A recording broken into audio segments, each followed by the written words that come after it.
Hello everyone! ISO Chad is here, and in this video I will make a full analysis of the new part of the 39th episode of Skibidi Toilet Multiverse for you, as well as find all the secrets and hidden details that domstudio left for us. And I will also build some theories and answer any questions that you might have after watching this episode. And believe me, we will have a lot of things to discuss and to talk about. Who will win this confrontation? Male 07 or Rolex head clock? What is the domstudio's secret agent doing here, and what is he truly capable of? Why did he decide to help the Skibidi toilets? And what awaits us in future episodes? If you want to know all the answers to these questions, then now get your tea and snacks ready and prepare to watch this video to the end, because it will be just incredible. Let's go. So in front of us there is a continuation of the battle between Male 07 and Rolex head clock, which began in the previous part. And in the very first couple of frames we see a new ability of the Clockman, which is the ability to generate a shield similar to the energy shield of Titan Cameraman. And I don't know why, but it also reminded me a lot of the shield of Captain America. During the battle, his robo-spider, which we have already seen earlier in the 16th episode, arrives to help Clockman. And now we see that this mechanism has something like its own mind and is able to operate without a pilot inside this capsule. Although it is possible that it is remotely controlled by Clockman, but I am not particularly sure about this. And yes, this robo-spider can shoot webs, and oh man, I mean how very original. But I also believe that this is not an ordinary web, as this thing is capable of stopping time for those who it catches in. And that's exactly what happened. So the Skibidi commander got caught in a spider web, after which the robot grabbed him and began to make a cocoon out of him. And this scene reminded me a lot of a scene from the cool movie series called The Lord of the Rings, when a huge spider caught the main character and also began to wrap his web around him. But as I have said earlier, such tricks will not work with Skibidi 07 because he has previously shown his ability to resist the skills of Titan Clockman, and therefore he should also have no problems with the Rolex head clock. Therefore he easily breaks out of this trap and begins using his fast movements to destroy this annoying robot. Which also reminded me of another scene, but this time from the game series called Devil May Cry.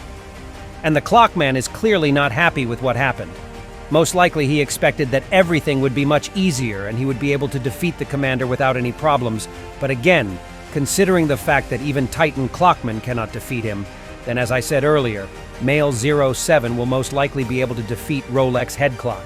In the end, he restores his destroyed robotic pet, and now we are finally transported to the battle that takes place inside the Skibidi base, where the Alliance's agents have been trying to rescue Drill Woman from captivity for many episodes at this point in the series. And immediately we see how the unsurpassed hottie speaker woman slices all of her enemies with her katanas, and she does it extremely skillfully. She maneuvers between huge enemies, destroying them one by one, and eventually saving Camera Woman by depriving the smoked Skibidi mutant of sight. And at the same time, other agents have no problem overpowering Billy, simply because they already have a numerical advantage, and this clumsy guy can do little to them. And finally, Plunger Cameraman leaves a toilet gift to Billy, which causes him to explode. And now we move on to Drillman the Digger, who saved Clockwoman in episode 37. Throughout the series, I had one question. How could he use this thing to dig such tunnels at all, as this device clearly does not look like something that can dig quickly? But in this episode, everything fell into place. And it's not just a small drill, but this device is capable of generating a powerful energy beam that allowed him to do this. And that's what just saved him from William. However, if you go back to the 22nd episode, you can see that there was no ray during the digging of Drill Man. But it seems to me that this is just a small flaw. I also want to draw your attention to the effects that occur in some moments of fights. As for me, it looks like some kind of comic effects, similar to what could be seen in the similar cartoon called Spider-Man, Into the Spider-Verse. And in particular, it began when the assassin Drill Man who attacked William. And here I can't help but notice the impeccable reaction of the mutant Skibidi, as he was able to deflect a projectile that was sent at him from the side for the second time. And once again, William sends the enemy he is fighting into a nightmare, and in it you can see body parts from Titan Drill Man in the background, so probably despite what took place here last time, this guy still blames himself for what happened, so that some drill men are still present in his nightmares. And the car they're driving was also in the previous episode, namely in the 31st one. And this can be understood by this small detail. And a few seconds later, they are transported to another nightmarish location, which is some kind of big city, which is Washington, according to this signpost. And to be honest, I don't really understand why this particular place has become the drill man's nightmare, but I don't think it's particularly important. Several trains start to go straight at him in all possible directions, locking him in a small space, which allows William to throw several explosive plates at him. But this guy is called an assassin for a pretty valuable reason, after all, you know. Dodging the grenades, he was able to use his sword to chop off the hand of his enemy, and then stick the head of the Skibidi directly into the control panel of the cage in which the drill woman is located. Thanks to this beautiful lady is now free, to whom TV Woman then came to the rescue. And while holding hands, they dump out of this place. And so does Drillman the Digger as well. And as I've said earlier, most likely we will see him in another important battle, to which he will arrive exactly that day, the moment when it will be most needed. That's exactly what happened the previous times before, so I think it might happen again. But let's continue. In this frame, you can see the insides of the Plunger Cameraman, who was injured in the fight. And what can be said for sure is that this guy is a robot, and that's so unexpected. And William will say the same thing about it later, but I'm getting a little ahead of myself here, you know. So while trying to save his bro, Billy claps his hands so hard that the resulting sound wave simply blows away almost all the agents, which again speaks to the enormous strength of this big guy. But unfortunately for him, this was not enough, and he falls exhausted after this action. And now, a little conversation has started between the agents and the Skibidi toilets, which I think will bring the alliance between the Skibidi and the alliances one step closer. And in the end, I will explain to you why I think so watch this video to the end not to miss anything important. To begin with, William curses all these guys and says that they should not have existed at all, apparently meaning that these robots are the result of a random experiment or something like that. I talked about this in my analysis of the 33rd episode, so be sure to look it up if you haven't seen it yet. He also informs them that they are destroyers of the innocent. In her turn, TV Woman responds by saying that this is supposedly a war and that they also lost an entire race, meaning the drill men, which does not exactly impress William, because he responds to her by saying that they have no right to touch children despite the fact that a war is being waged.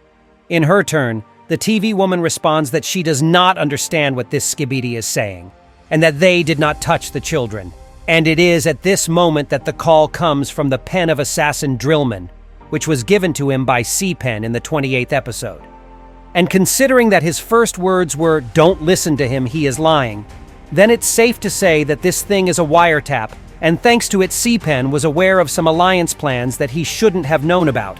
At least it seems to me so. The drill man apparently asked him a question about what William has meant, to which C-Pen simply refused to answer. And in my opinion, this is exactly what is quite an important detail, which Drillman also noticed, as well as possibly the other agents.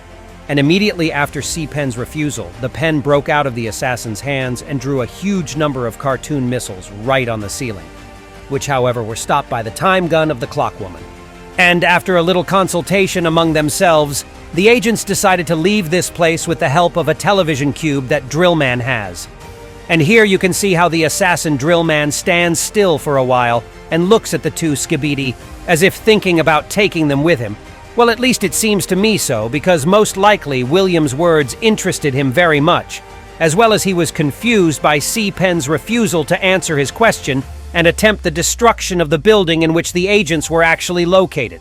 All this was supposed to set them up against the Pencilmen, as well as reflect on the words of the Skibidi mutants, which clearly plays to the benefit of the future ceasefire between the Skibidi and the Alliance. And what do you think about this, guys? Be sure to write your suggestions about it. And in one of my videos, I will choose the most interesting ones and answer them. In the meantime, let me continue. So, immediately after the Alliance members left this building, William tells Billy to leave this place as well, but the Green Giant refuses to do this, as he is not going to save only himself, so he says that Billy will always stay with his friends. And I want to say that Billy is actually a real Giga Chad, and I believe that you think so too, especially after that scene. And when the building almost collapsed along with two bros, suddenly time got to be stopped and something like glitches appeared, and a mysterious figure of an agent begins to emerge from the white veil directly towards Billy and William. And this is none other than domstudio himself, who this time personally decided to invade the events of this series, and it's just incredible. And based on his first appearance, the limits of his powers are simply enormous. At least he is able to stop time and distort space, which is clearly visible in this frame. But I think that everything will not be limited to just this. Most likely in addition to his outstanding ability to travel between dimensions, which I think we will see in future episodes as well. But why did he decide to help Skibidi toilets in the first place? In early episodes, we saw domstudio sending messages to the Alliance, warning them that a trap was waiting for them, but this time they came to the aid of the Skibidi toilets. And why is that? I think that this is somehow connected with the Master and his army, which has arrived in this world and threatens the balance of this world, so to speak. And in order to counter this threat, Skibidi and the Alliance will have to unite, which is what this secret agent came to inform. His powers must be very huge, but he is not omnipotent, which is why he came to tell some information to the toilets, or he cannot seriously interfere in events, but only push other characters a little on the right path while using the Morse code messages, electronic messages, or using words, as in this case. Most likely to me, at least. But it is very unlikely that he came to end them or something like that. But it is also likely that his appearance is connected not only with the Master, but also with the Clockmen. Now I'll explain what I mean. Do you remember how in the analysis of the secret episode that told about the appearance of the Rolex head clock, I noticed a strange ringing of bells under Big Ben? It's like Titan Clockman's signs to appear, but distorted ones. Perhaps this is an unknown thing or the source of some kind of power, thanks to which this Clockman was born with. And it is also a threat even greater than the Master himself, and perhaps in the next episode, thanks to this secret agent, we will find out the answers to some questions that we have, and he will shed light on the situation that is actually happening here. And well, you guys make sure that you are subscribed to my channel so as not to miss the new cool videos, as well as write your theories in the comments, which I will answer to in my future videos. And it was me, So Chad, see ya!